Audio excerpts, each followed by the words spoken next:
Hello, welcome pen friends. My name is Chris, and today I'd like to talk about fountain pen burnout. What got this started, this topic in my mind really, was when I watched, I think it was about 2 weeks ago, Pen Boy Roy's podcast video called Fountain Pen Burnout.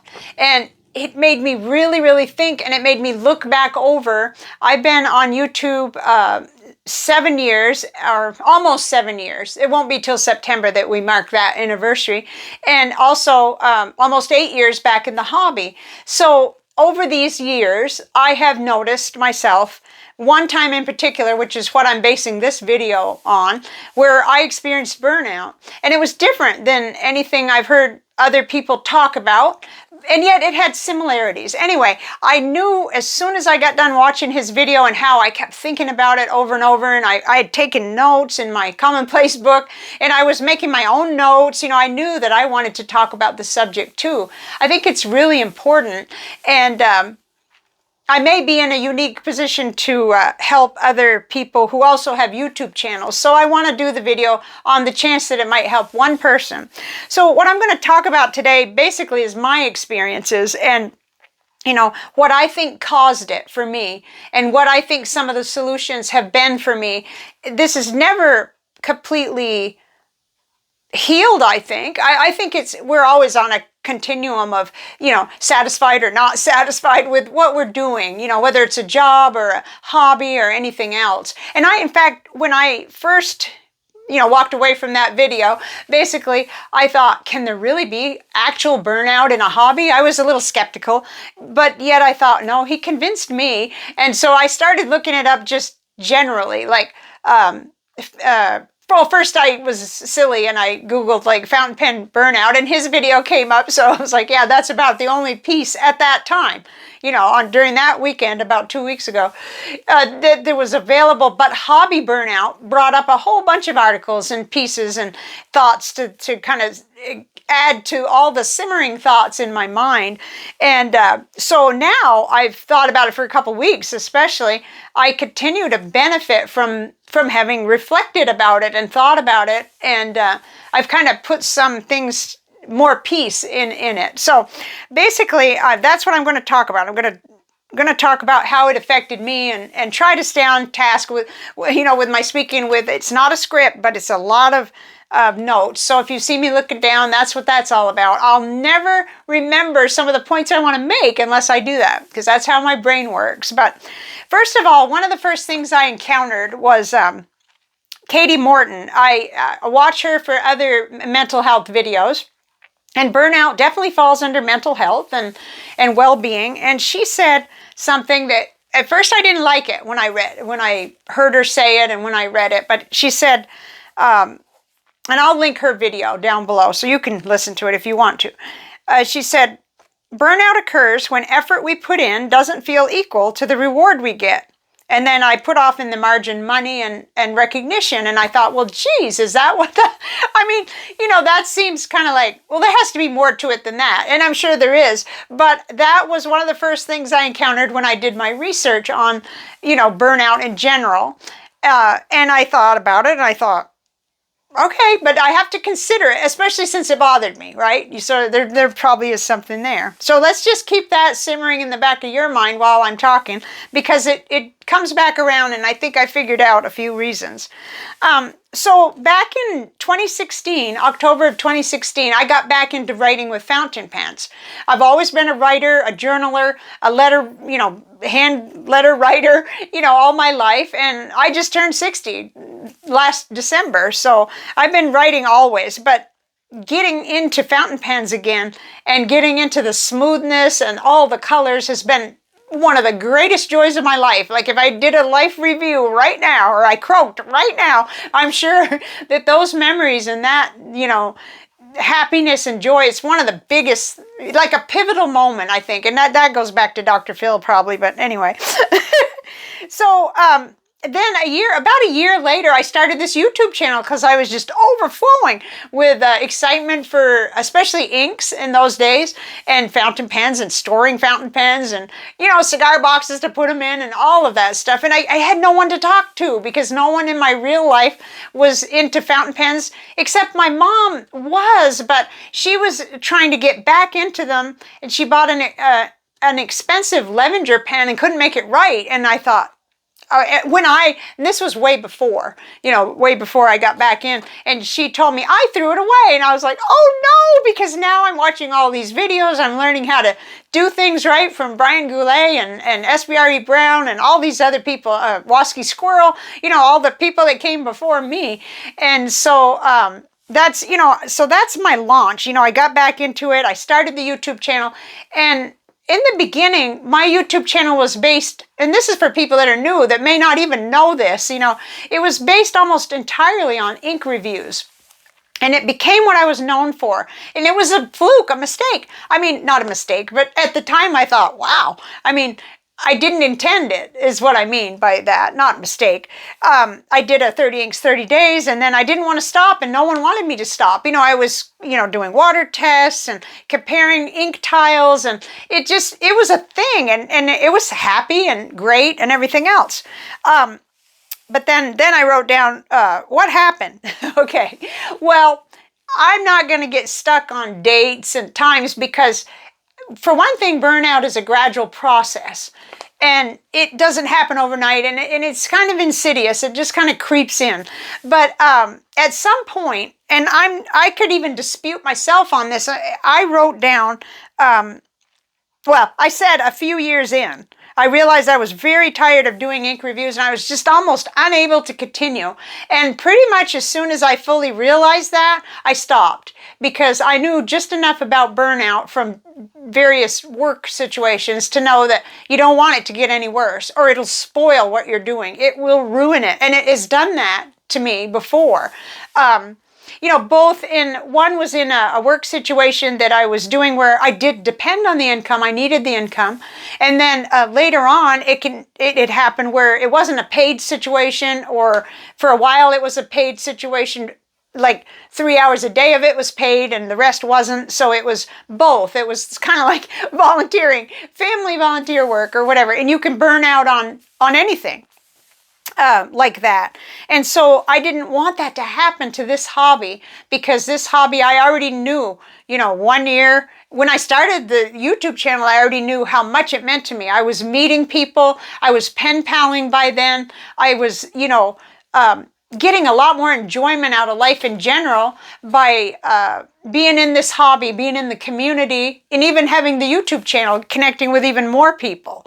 So that is where I think that some of the things that happened to me may not ever really occur to someone who's not doing a lot of posting or a lot of, making videos, making content. Although I think it can happen to anyone, like say you're on Instagram and you're always doing beautiful photos and posts and things. I think burnout can happen there to you as well. But I think maybe it's for those who end up with a presence or a platform, a YouTube channel or a blog or anything like that, you're probably going to be more prone to it. So keep that in mind. I mean, it's not as if I had to do the YouTube channel. I did it because I wanted to, and I still do. And I check in with myself every so often, but we'll get to that, about whether I should still be doing it and what are my purposes, and kind of checking in with myself. So anyway, I kind of shifted over to different kind of content, and because I was still greatly enjoying other aspects of it, and but it was sad, and I had a lot of shame and guilt about it. In fact, that's next. How did it feel? So I don't want to get into that too much, but it was upsetting to me, and and there were people who, oh my goodness, their reason for being here at my channel was the ink. So interestingly, though, I felt a little less of that when Matt approached me and we ended up doing the website. Well, he ended up doing it and using the idea of my tiles, and comparison, the 3x3 comparison tiles, I felt like, wow, people can go there and see those, and it'll be wonderful. And it's there are links to all of the people who are willing to be linked with that website, inkswatch.com, and I'll link that below too. So that was like, okay. And besides that, by then there were other reviewers that hadn't been in the beginning, like Adam, an ink guy, and Marilyn, and other people. Like, there's and I shouldn't be mentioning names because there's so many to mention, but and I'm trying to think, oh my goodness, this is terrible. I'll think of her name. And I'm like, Amanda B, for heaven's sake, what is wrong with my addled brain? Anyway, she started swatching, and, perhaps not full reviews, but I think she does review. I kind of got so saturated with ink that I can hardly even watch an ink review, and yet I do sometimes to support my friends. Anyway, so let's talk about how it felt for me, because that was my experience. I felt like a failure. I felt kind of like I was trying to force myself, to do the videos on ink, up to my standard, that is, because I, as a bridge in between, I kind of did some review page type things where I just did these tests, and then I would cover maybe 5 or 6 at a time. And for a while that was fun too. And I think, I could still probably do something like that. But I'm not getting new product. I don't want to. I don't want to be overstocked in ink. So that's another reason why I don't do that. But I have been known to. Like in December, I did the Diamine ink vent, and something like that, where then I review maybe 6 or 8 at a time and everything. Not review, but show you what happened in my ink journal. That's all. It's not the same as what I used to do. I am aware that some people really like that, and but I can always send them different places. There's a whole archive on this one girl. I'm trying to think. Oh gosh, I can't think of her name either, but I will for the link, because she's no longer making videos and hasn't been for years. But hers were so good, better than mine. I know they were. I feel they were, and I believe she may have burned out and stopped, because it was a lot, and she'd done so many, like hundreds. Anyway, I felt total lack of motivation to do it. I was irritable. I felt shame and guilt about it because people had sent me samples, and rather suddenly I had reached the point of no return with not wanting to do those full ink reviews anymore. I felt really torn about it and bad, because I knew that some people liked it. So then I even became disinterested in new ink samples for a while. Now I have a little interest. I get enthusiastic, especially in the beginning of the Diamine ink vent. I got real enthusiastic about it, and then I started to rethink, wow, I spent a whole chunk of money, and it was channel funds that I used to buy that and everything. But I thought, yeah, and so anyway, I sent all my extra, what was left in the bottles out to a fellow YouTuber who can then sometime during the year or anytime they feel like it, explore the inks, because they hadn't had a chance. So that lessened my degree of feeling bad, and so there are things we can do to feel good about, even when we do overbuy or whatever. So that's how I just generally I didn't. It sucked the joy right out of it for me on that aspect.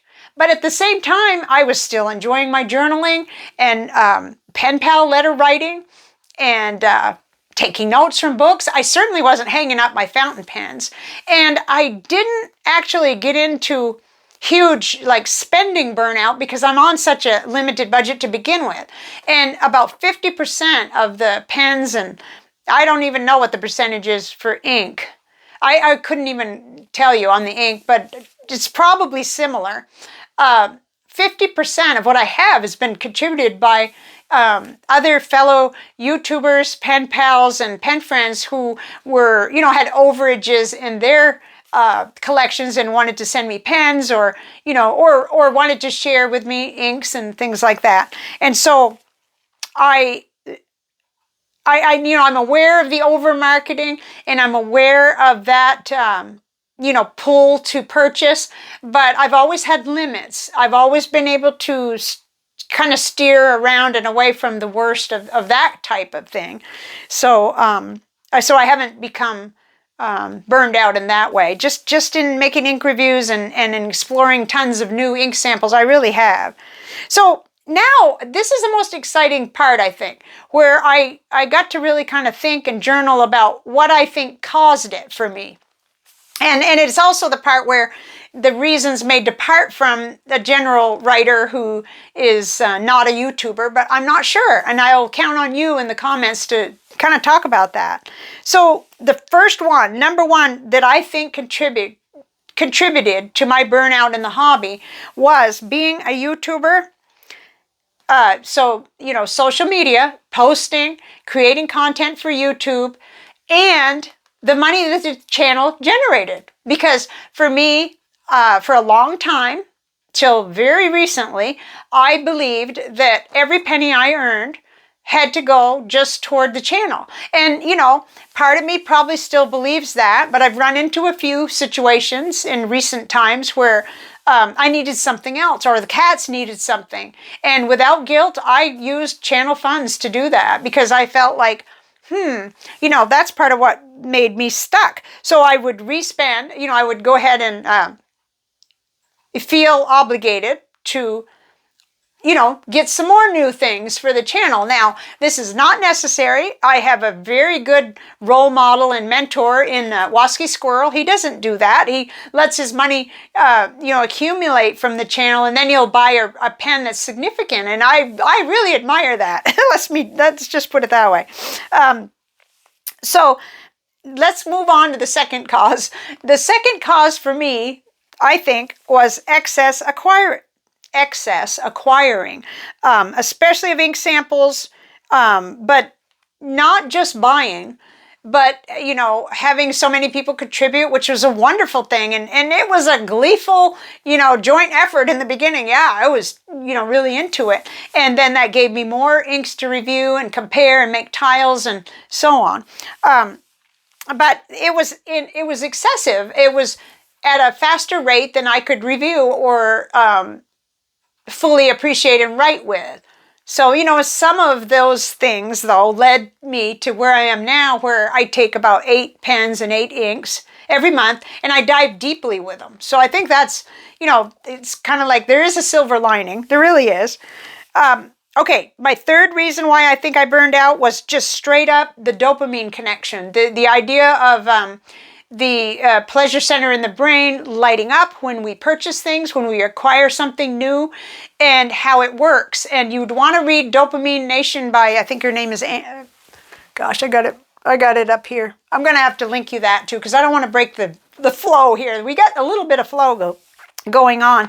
I get excited and my words are likely to stack up. Anyway, I will link that book, Dopamine Nation, because she explains how too much of a good thing ends up making us feel kind of crappy, and it's a brain chemical thing. It's not a, you're not a weak-minded person. This is just what happens, It happens with chocolate. It happens with spending. It happens with all kinds of things that we humans like to do.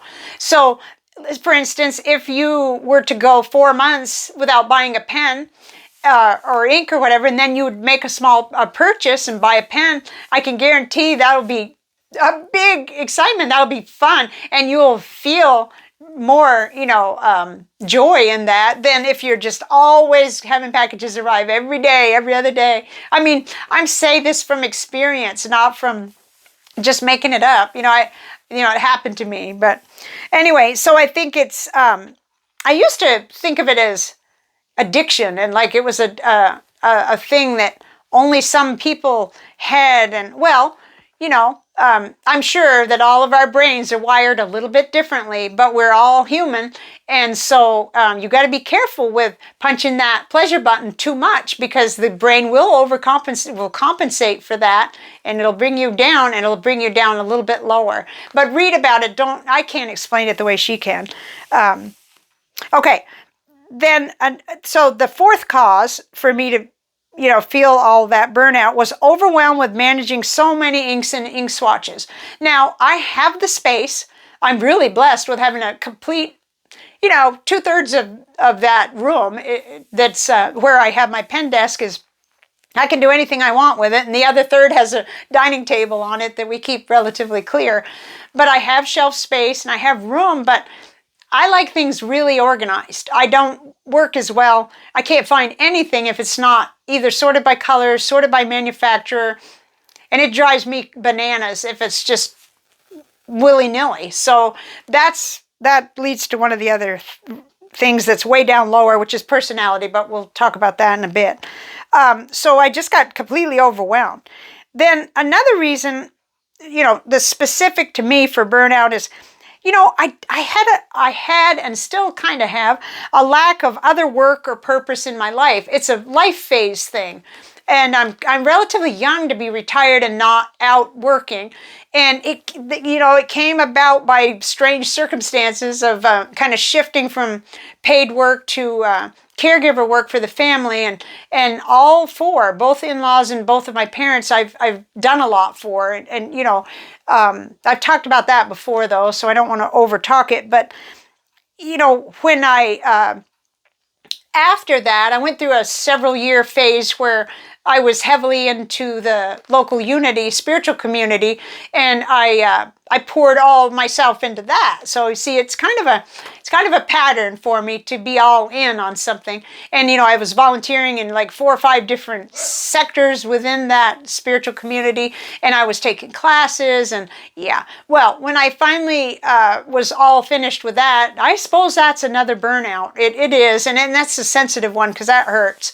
But it's also complicated because I, in some ways, outgrew those teachings and was ready to move on, and they moved also literally, and then they closed because it didn't stay open, but which is very sad because I really enjoyed it the first couple of years, and anyway, so how would I really say that? Lack of other things that keep me, would keep me busy and productive, and obviously there's a lot to do around here and now versus a couple years ago. I have a lot more yard work and a lot more work right here to do that I've taken over. So there's maybe not so much in that area. Okay, the next one, let's see, where are we at? 1, 2, I didn't number these. 1, 2, 3, 4, 5, 6. I just typed them out.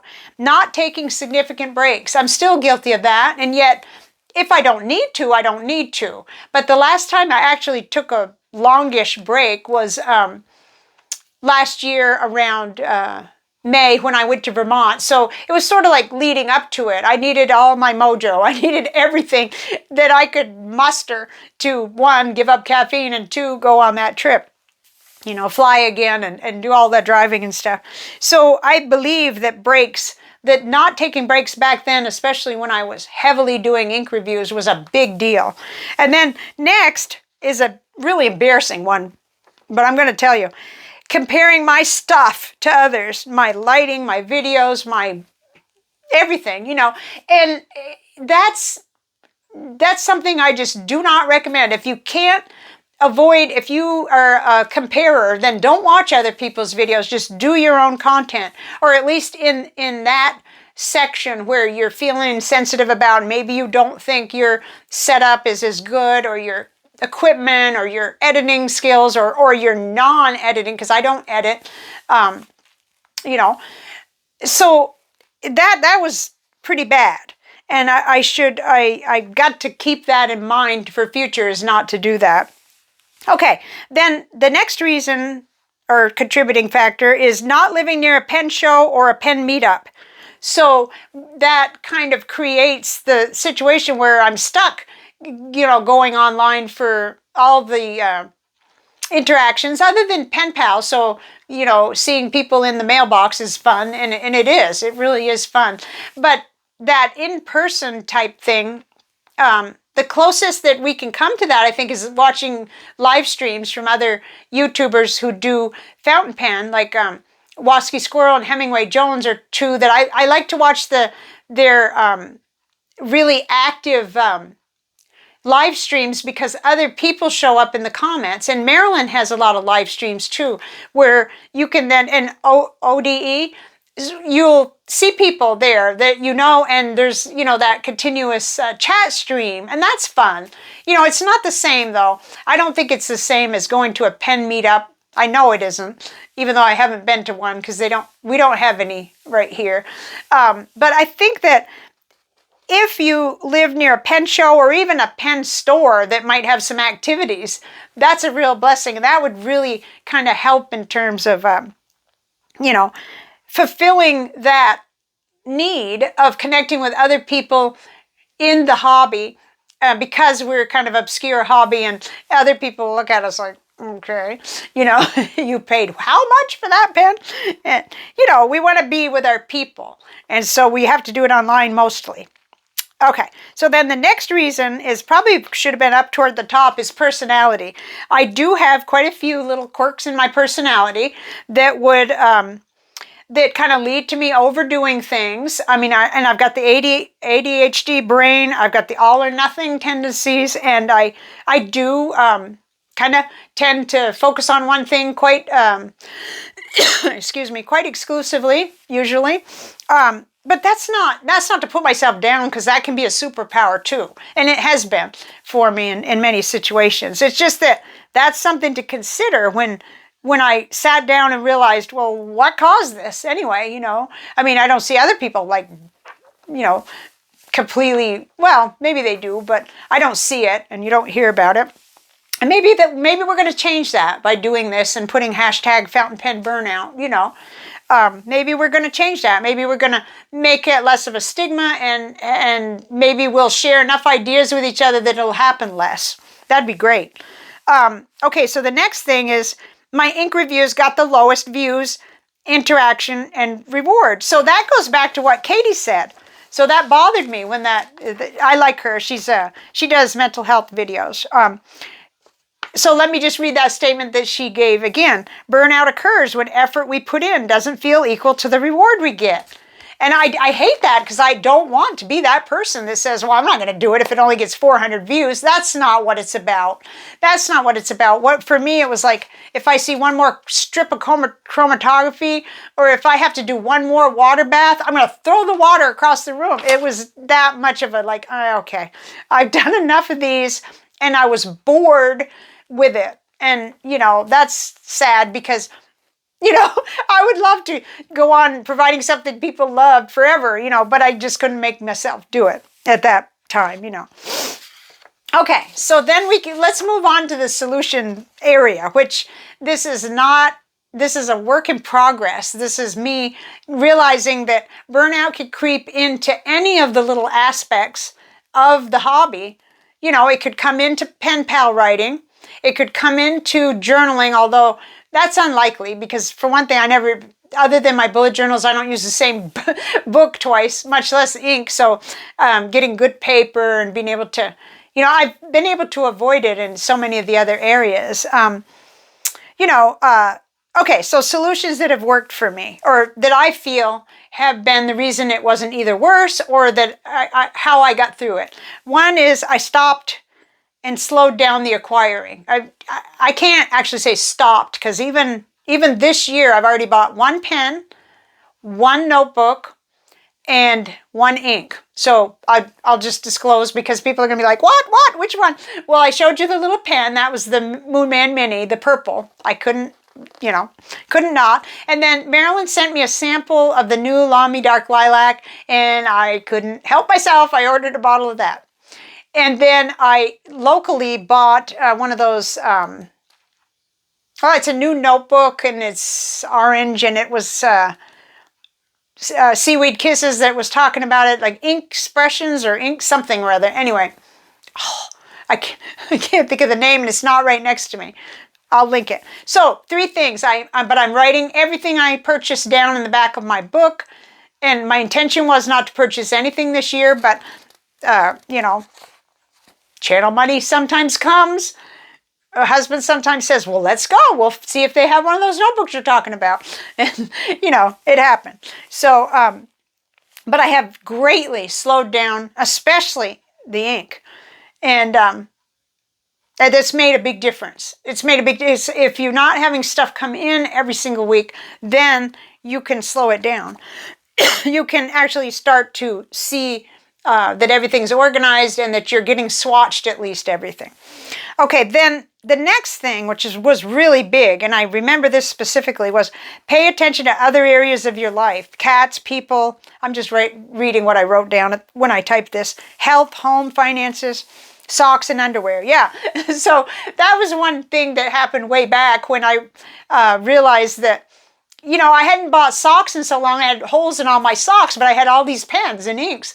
And it seemed a little ludicrous because it wasn't like I couldn't afford socks. So, you know, it truly is like if you slow down and you're kind of looking at your situation, your life holistically, then you won't let it be that you have, you know, 100 fountain pens or more and no socks. So it can happen.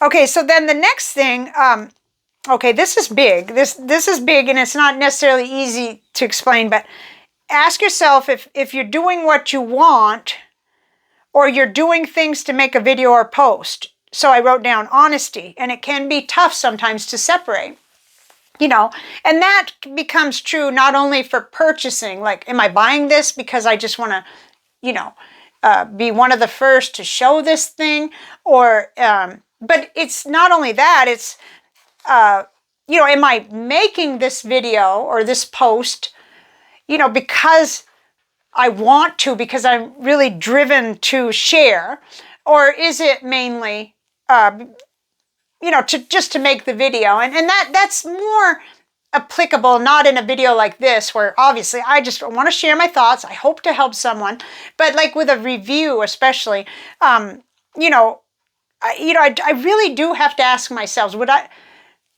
I naturally be exploring this pen? Probably not. Maybe not, you know. And in many cases, yeah, I would. Like my Moonman Mini, I need to rewatch that video and see, because I've had it for so much longer now. And I was thinking the other day how much enthusiasm I continue to carry for that pen. So there's an area where I would not have a question if I did another video on that. Okay, then the next thing that could help you is shift your focus from, and I put ink, but whatever it is that might be the biggest problem for you, whether it's buying or whether it's fountain pens, or for me it was ink, shift it from that to other areas of the hobby. So, you know, your writing, your journaling, whatever else, you know, is important to you in the hobby. And that way you can be less intense with that one area that's really getting you. And it could be buying, it could be over acquiring, or it could be, you know, specific to fountain pens, or maybe you've got 1,000 journals. I don't know. But if you shift to another area, then that's going to really help. Okay, so then the next one, take breaks. Okay, well, yeah, I talked about that. Yeah, I talked about that in causes because I didn't take breaks. So taking breaks is important. And I wonder if I'm going to listen to myself and do that from time to time. Actually, I think I kind of just do it naturally now. And that would be if I go longer than a week. That's not really my intention on this channel. So it's probably that I'm really thinking that I need to let more time go by because I don't have, you know, when I have this fire and the enthusiasm, that's when I want to do the videos. And so I kind of look like a wired monkey because sometimes I'll do 3 in a row and then sometimes I won't have one for 2 weeks. And I know that the algorithm doesn't favor that, which I don't really care about, but I don't want to lose people completely where they will no longer even check in to see what I might be up to, because, you know, I do that with my favorite YouTubers. I don't need a reminder. I don't care whether YouTube is on the ball. I'm on the ball. I'm going to go and see what you got from time to time.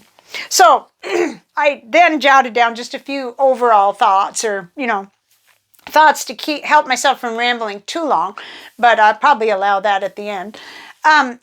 Just as I was preparing today to come and do this, I thought how it is an advantage, I think, for me to be a little older, because I see a lot of the people I enjoy and watch, they're decades younger than me. And so I don't know whether they've already experienced burnout in other areas or in a job or in, you know, hard family caregiving situations, or, you know, certainly a lot of my audience is older like me, and in, kind of that middle group, but I'm a little beyond middle right now. And so I at least have the advantage of having a little experience with burnout, where I don't want burnout to ruin anything that I want to do. And obviously I want to do Fountain Pen Hobby even more than I wanted to do jobs. When you think about it, so I was the preschool teacher work. Gosh, initially I got kind of forced into that in a way. I mean, I like children. I've always liked children. And I was good and kind and friendly with children. But so I kind of a natural fit in a way. But it was because of the hours. I mean, I'm just going to be honest. The hours were like, I don't know, 9 to 2:30 or something like that. And where are you going to find those hours? That way I could take my son to school, pick him up, still take my mother-in-law to her appointments, and then come home and cook dinner. Now, it horrifies me now to think of how busy I was and how little I thought, or, how much I didn't value myself because I was making the smaller paycheck. But anyway, now I'm older and I know that I was worth a lot, a lot, because I was doing so much. And then later in the caregiving, I'm not going to say it was forced, but it was a need. And I was the only one without a job that was full-time and completely 100% necessary. My income was important, but it was never like, we're not going to eat or pay the house payment if, we were going to still. We might have suffered, but so, with those experiences in the past with burnout, and also unpaid type situations where I was volunteering at the church and it became way too much and it just wasn't, it was no longer something I wanted to do. It teaches you because, I'll admit I'm a little leery to ever get involved in another, what you'd call church. It wasn't really a church. It was spiritual community. But that's a shame. And I might want to rethink that, especially as I get even older. So, like having contact with real human beings in person would be kind of nice, But anyway, that's that one. And then I jotted down, when you go all in with anything, burnout can happen. So yeah, it's something that even if you've never experienced it, you might kind of keep it in mind, that it could happen, especially if you get out of balance or, you're putting a lot in and not really at the time maybe feeling that you're getting what you'd like to get out of it. Or maybe you just, things do have a natural end. I know that. There's a lot of times when the best of the best can't continue, forever doing up to that standard, because if it becomes boring to you or it isn't what you want to do, life is too short to just continue making yourself do things that, especially when they're optional. I'm not talking about taking care of a family member who needs care or anything like that, or a child. I'm talking about something like a hobby where you can do it differently and you don't have to, keep doing it. So, I wrote down, it's good to catch it before it converts into full-blown depression. Yeah, an inability to enjoy anything. Now, I know that there are degrees of burnout above what I ever experienced, and I feel very bad that it exists at that level, but I know it because I've read books on it, and I've, studied it enough to know that it could have been a lot worse even back when I finally burned out. With the preschool teaching, I wasn't clued in at the time. I didn't realize that's what it was, so I thought it was the place I was at. And I thought, I've gone as far as I can there. I'm going to, I allowed myself to be recruited away to another school, and it was more pay. And it was, I think there was 12 4-year-olds, and it was a nice situation. But it was sad because in my heart, I remember knowing that, that I shouldn't do it. I shouldn't do it. I should have gotten out of the field at that point.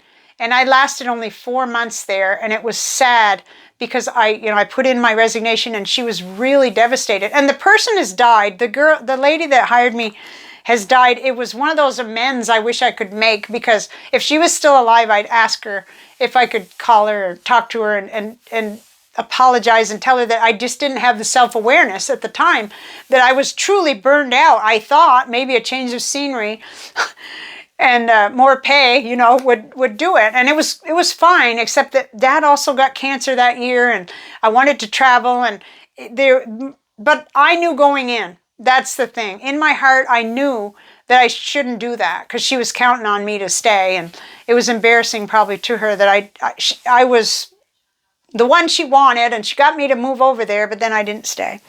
I'm sorry, Margaret, that was awful. But it's funny because both bosses, the one at the old place and the one at the new place, knew each other, and their first names were Margaret. So anyway, burnout can happen even in babysitting, so just keep that in mind. Where am I? Okay. So then, well, I just jotted down one more thought that was, I'm not sure that this was, okay. I said, our lives are meant to be rich with variety. Sometimes circumstances dictate we can't get out and participate in other things more, you know, as much. So we can find ourselves, and that's the end of the notes, by the way. We can find ourselves sort of doing what we do because of lack of other options, or maybe our health has gone downhill, or we don't want to drive places, or it's too hot, or too much traffic, or whatever. And that's silly, but not really. You can end up sort of in a narrow little lane where it might just help to just expand, maybe work in other hobbies a little, or play in other hobbies too. And I always have to try to remind myself of that, because I'm not good at it. I find something I love and I'm just all in. I mean, you know, like that year or whatever that I was reading and studying about Elvis's life, that's the way I am. And there's nothing wrong with it. It's just be kind of aware not to put all of our eggs in one basket. So I don't know. I truly don't know if this helped one person, but I hope it will. I hope it will. If even someone who's never really known much about burnout, and this might cause you to walk away and maybe study about it a little or Google it and see. There's a lot of good content and articles about burnout, and it's not just in your job that it can happen. So sure enough, it can happen in a hobby too. And sometimes people will, need a hobby to help them with the burnout they're experiencing in their job. So then it's going to be even more higher stakes that we try not to transfer those same causes that caused us to burn out in work.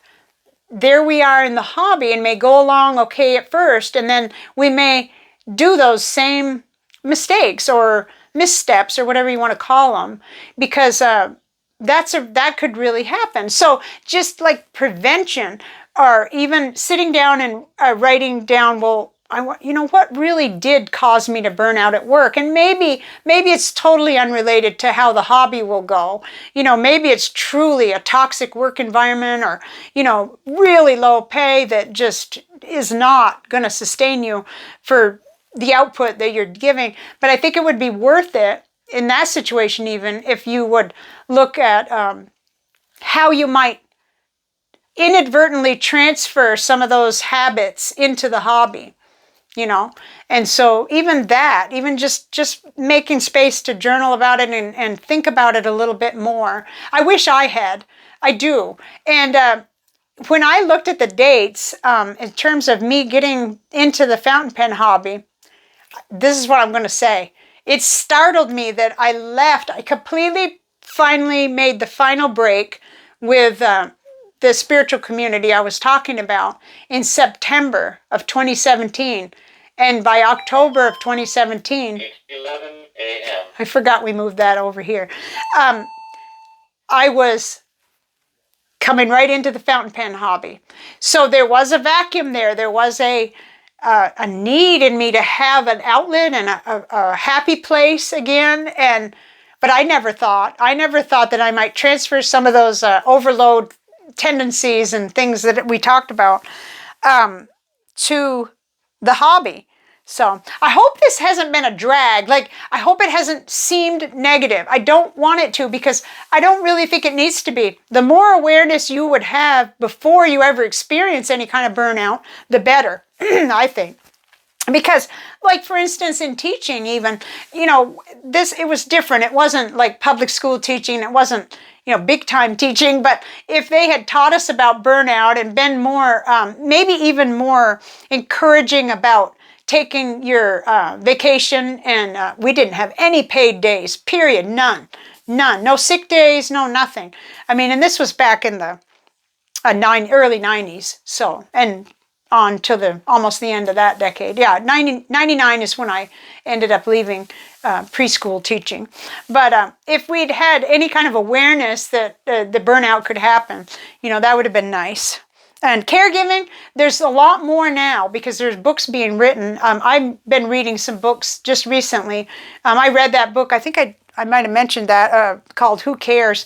And it definitely dealt with the severe burnout that can happen with caring for elderly family members, whether they're right with you or whether you've got a different role from a distance. It can be very difficult.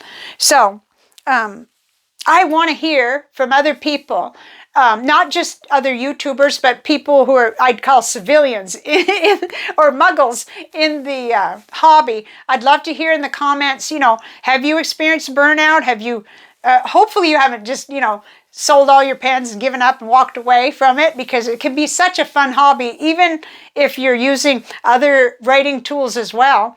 You know, fountain pens are just one writing tool, but I think at heart, almost all of us must be either writers or artists. You know, we're kind of into the analog stuff. So let me hear from you. And if you have a YouTube channel and you talk about this, please come back and, you know, like make a little, let me know or email me, because I'm just chris@inkswatch.com. So it's really easy to get a hold of. And I'd love to hear about it, because I think that's where we start to, you know, share experiences and share little solutions or ideas. And that's what I thought was brilliant.